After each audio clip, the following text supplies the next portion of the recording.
Hi everybody, I'm Jenny from crafttestdummies.com and today I have a tutorial for you. We're going to take some recycled mint tins, some collage clay material, and we're going to make these adorable little candy holders, or you can put gum in it, or you can put your pills in it, or even your business cards, but they're inspired by Alice in Wonderland.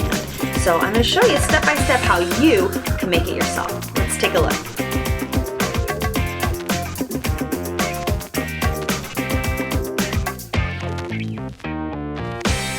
To make this project, you're going to need a few supplies. The most important thing you're going to need is some texture or gel medium. You can use anything from a light molding paste from Golden, or because it's so convenient, I went right for the collage clay from Plaid. You also may need some special tips if you want to make the kind of frosting look. And if you're using, one of these other mediums, you can always put it into a piping bag that you get in the baking department of your craft store. Of course, you're also going to need a tin to upcycle. You may need something like a palette knife or even an old key card, some little decorations, and these are like little drizzly gels or puffy paints to give your project that little fancy cookie or cake look. Let's get started. The first step is to put a layer of your collage medium, and again, that can be a molding paste or collage clay, right onto the top of the tin. You're going to find that you don't need to do any surface prep at all, other than just making sure that it's clear and free of any dust or dirt. And this also works great for those tins that have an embossed surface. So I'm just going to take a little bit of my collage clay and squeeze it right on top. I want a nice healthy dollop. I want enough so that it gives me a nice thick coat, just like you would of frosting on top of a cake, but not so much that it becomes, really super puffy, because we're going to add more embellishments on top. And as you can see here, I'm just using the side of an old hotel key card to kind of smear it around. Now, I like the look of having some little swirl marks in it. I don't know, I just think that kind of adds to the realism of frosting. So I would probably be very happy to leave it like this. And then you can use, by the way, the edge of the credit card or key card, just scrape off the top bits. And if it's showing through, you can always add a little more, or just scrape it off on this side, just like so. So I would go ahead and let that dry. Here's another one I just kind of did with the pink frosting look. And again, I would just take my finger or the edge of the card and wipe up the edge. It also isn't a bad idea to have a damp paper towel on hand for easy cleanup. Here's one I've done and I've let it dry, and I'll tell you why I go ahead and let this first layer dry. It's because when you start adding on the piping to the side, you don't want to have to worry about getting this all fingerprinty and spiky. So I let it dry. It really only takes about an hour, and now I'm ready to add some decoration.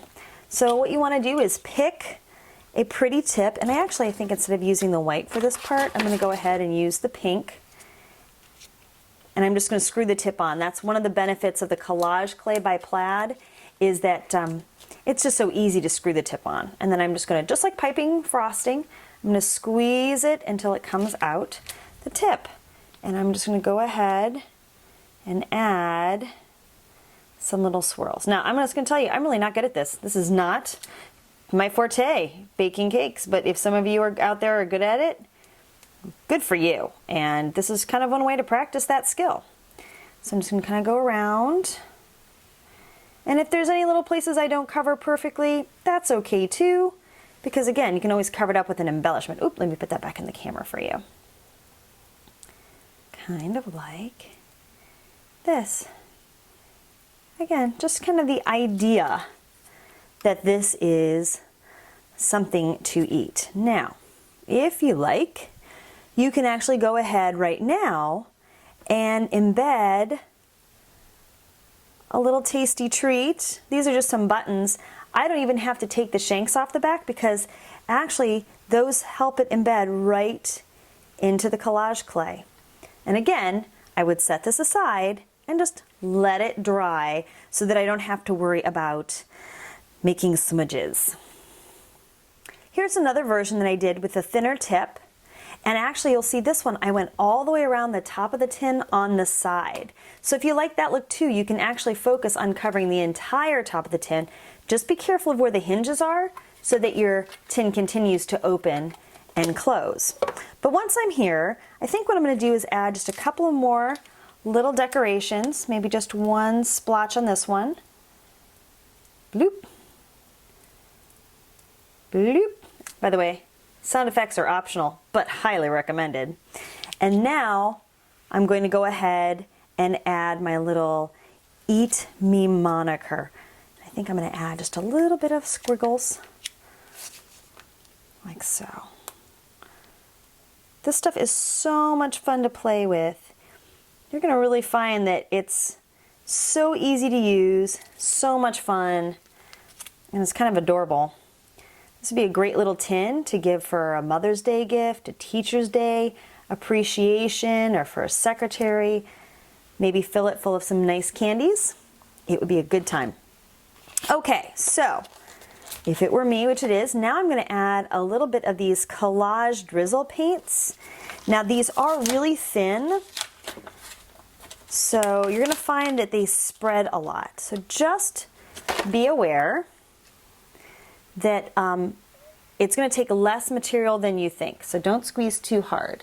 And this is going to be fun, but I'm just going to go ahead and write Eat Me, just like Alice in Wonderland, in cursive.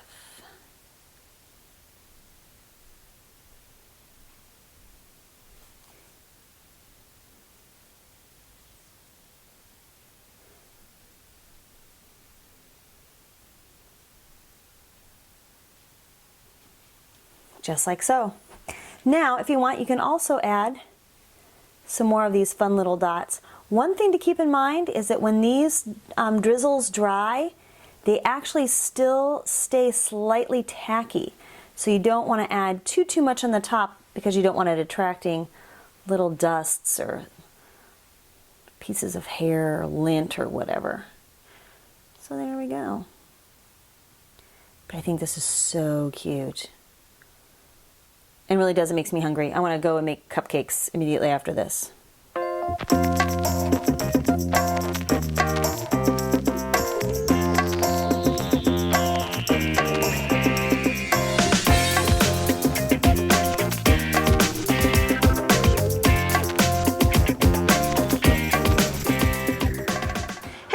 It's Jenny again. Thank you so much for watching. I really appreciate you being here. I have some related links up for you for other video tutorials and reviews that you might find helpful. So if you found this to be a video you enjoyed, please give it a thumbs up, and we would love it if you subscribe to our channel. Thank you again so much for being here, and have a crafty day.